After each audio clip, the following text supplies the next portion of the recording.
be formless, shapeless, like water.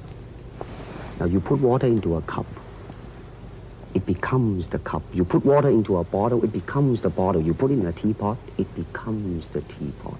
Now water can flow or it can crash. Be water, my friend.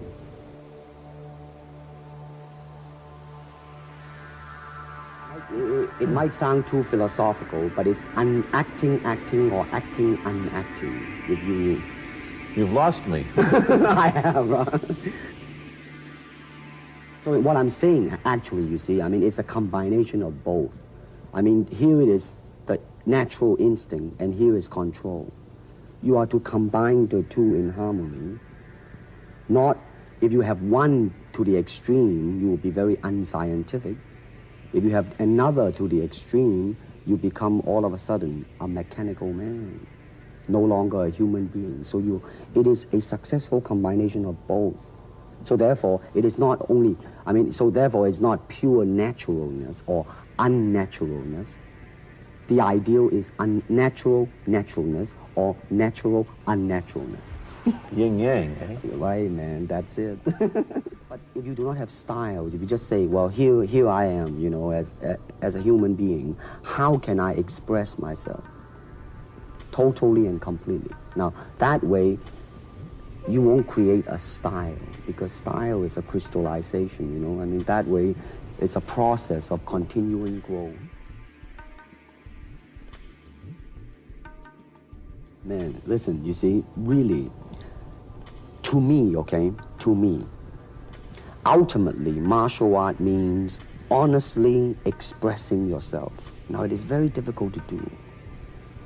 I mean, it is easy for me to put on a show and be cocky, and be flooded with a cocky feeling and then feel like pretty cool and all that. Or I can make all kinds of phony things, you see what I mean, blinded by it. Or I can show you some really fancy movement. But to express oneself honestly, not lying to oneself, see, now that, my friend, is very hard to do. And you have to train. You have to keep your reflexes so that when you want it, it's there. When you want to move, you're moving. And when you move, you are determined to move. Not taking 1 inch, not anything less than that. If I want to punch, I'm gonna do it, man, and I'm gonna do it, you see. So I mean, so that is the type of thing you have to train yourself into it, to become one with the...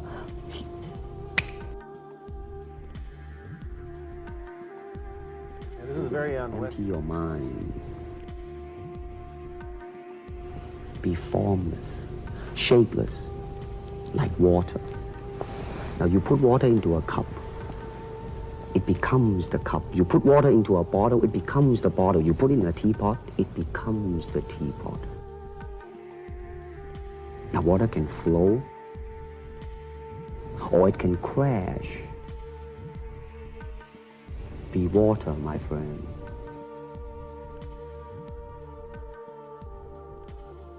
Hey everybody, welcome back to Actualization Station.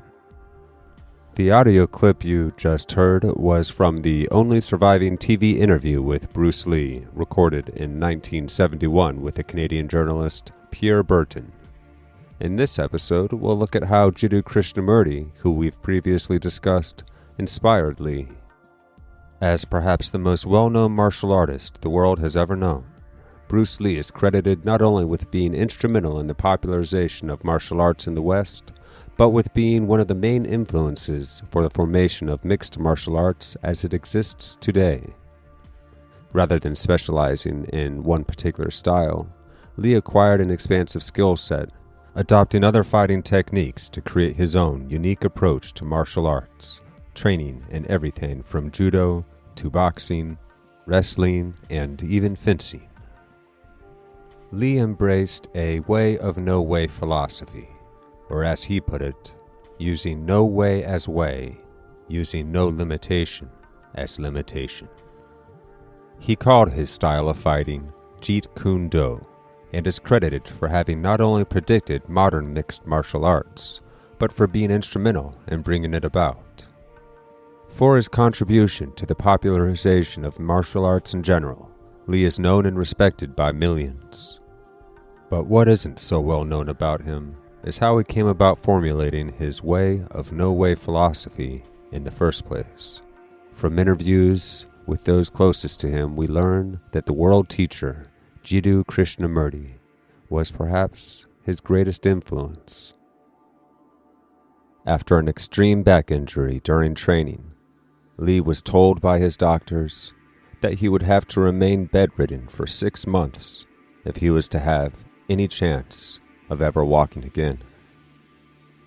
But rather than give up, Lee immersed himself in the research of martial arts as well as philosophy and psychology.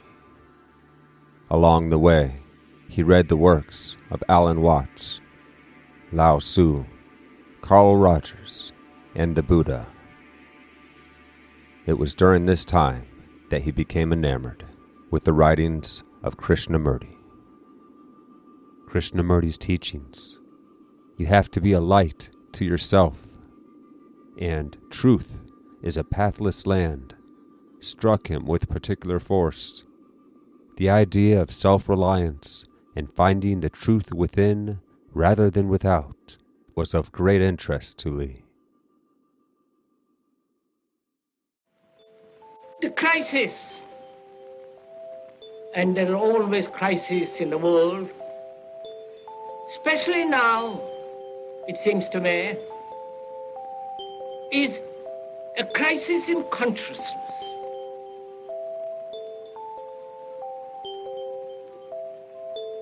A crisis that cannot anymore accept the old norms, the old patterns, the ancient traditions, a particular way of life, whether it is the American way or the European way or the Asiatic way. And considering what the world is now, with all the misery, conflict, destructive brutality, aggression, tremendous advancement in technology, and so on. It seems to me, though man has cultivated the external world and has more or less mastered it, inwardly he's still as he was. A great deal of animal in him is still brutal, violent, aggressive, acquisitive, competitive, and he has built a society along these lines.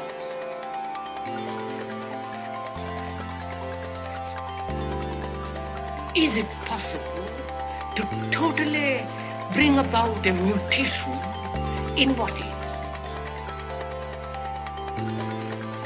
To go into this question of bringing about a total revolution in what is, one must have an extraordinary sense of awareness. Not be aware what it means. Be aware of the trees, of the blue sky through the trees. What we are trying in all these discussions and talks here is to see if we cannot radically bring about a transformation of the mind. Not accept things as they are, nor revolt against. Revolt doesn't answer everything.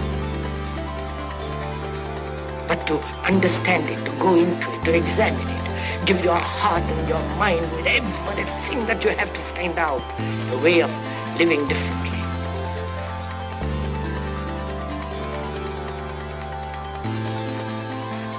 But that depends on you and not somebody else. Because in this there is no teacher, no pupil, there is no leader, there is no guru. There's no master, no savior. You yourself are the teacher and the pupil. You are the master, you are the guru, you are the leader. You are everything.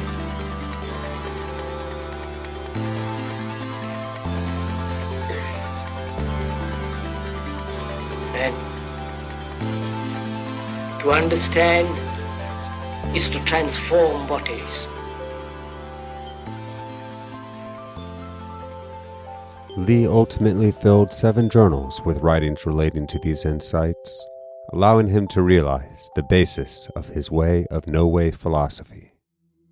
Once healed from his back injury, Lee took on the mission of popularizing the way of no-way by sharing his philosophy through the films he helped create.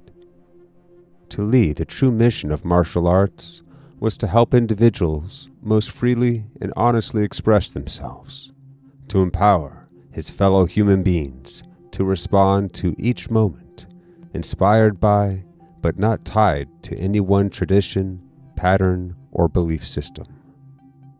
Thus, Lee's way of no way can perhaps be most fully appreciated in the light of Krishnamurti's teaching that truth is a pathless land. Rather than being boxed in by systems and traditions, Lee taught that one should not be limited or confined by any one particular way, but rather to study many ways, and from them create a way that is versatile and able to fluidly respond to any moment. Here, in the way of no way, we can recognize the essence of self-transcendence and the most genuine path to self-actualization. In light of this, let us consider another message from Jiddu Krishnamurti. Truth, being limitless, unconditioned, unapproachable by any path whatsoever, cannot be organized, nor should any organization be formed to lead or to coerce people along any particular path. He goes on to clarify, if an organization be created for this purpose, it becomes a crutch, a weakness, a bondage, and must cripple the individual and prevent him from growing, from establishing his own uniqueness, which lies in the discovery for himself of that absolute, unconditioned truth. It is this unconditioned truth that may guide us most effectively in life. Let this insight, that truth is a pathless land, allow us to be a light unto ourselves, as Krishnamurti suggests. For the outer world is but a reflection of our inner worlds, and to improve ourselves by the light of our own self-investigation is to share our own light with the outside world and deepen our collective realizations. Thank you guys for joining on this episode of Actualization Station. This has been an Insights for Life meditation. This is a new series that I'm bringing to the station, which will consist of short bursts of insights to complement the deeper dives into great questions of life we take in other episodes. We'll continue doing the guided meditations, of course, so stay tuned for those, and also stay tuned for Poetry Night. I'll be opening things up for new conversations and interviews in the coming weeks, so stay tuned for that as well. And as always, feel free to connect with us on social media, Facebook, Instagram, Twitter, and subscribe to us on Anchor FM, iTunes, or any other major podcasting platform. You can even ask Google or Siri to play the podcast Actualization Station to hear the show at any time. And I hope you had the opportunity to enjoy our previous episode of Poetry Night. Look forward to more of those, and if you have poetry of your own you'd like to share, feel free to call into that episode via the Anchor FM app. Just download Anchor on your Apple or Android device, look up Actualization Station Episode 7 or any other episode of Poetry Night. Pull it up to make it full screen, and click the comment button to call in. In fact, you can call into any episode to share your own thoughts and questions, so feel free and welcome to do so. And thank you guys for joining us on this episode of Actualization Station. This has been episode 8, Bruce Lee and Jiddu Krishnamurti, The Way of No Way, and Truth is a Pathless Land. The music you heard today, behind the Bruce Lee audio clip, was by Alexi V, one of our favorite artists here on Actualization Station. The track is titled Wisdom and is provided by the people at scene.org and kavi.org. That's KAHVI.org. Kavi celebrates and supports the sharing of free electronic music from artists all around the world.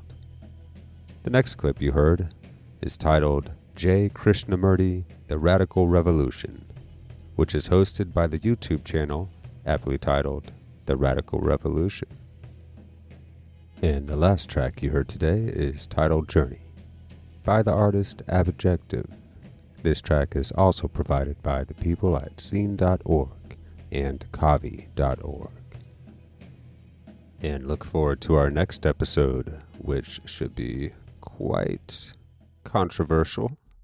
But, we got to do what we got to do. And, of course, we'll be having another guided meditation following shortly after that. Perhaps another poetry night. Got some other things in the works, so really looking forward to getting that out to you guys. Hope you all are doing well. Talk to you soon.